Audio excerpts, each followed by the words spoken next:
रुमान की फलों और सब्जियों से दोस्ती। रुमान को सब्जियों और फलों में कुछ भी पसंद न था। खाने में उसे सिर्फ चावल, चिकन और मीठी चीजें पसंद थी। एक दिन उसके दादा दादी उसको गांव ले गए।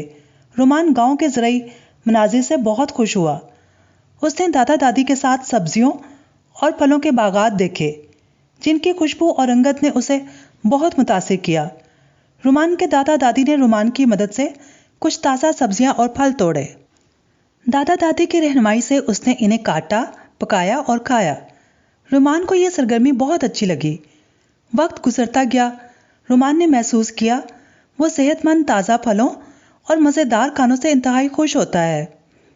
वापस घर आकर उसने अपने वालिदैन को बताया कि अब वो सब्जियों और फलों को पसंद करता है।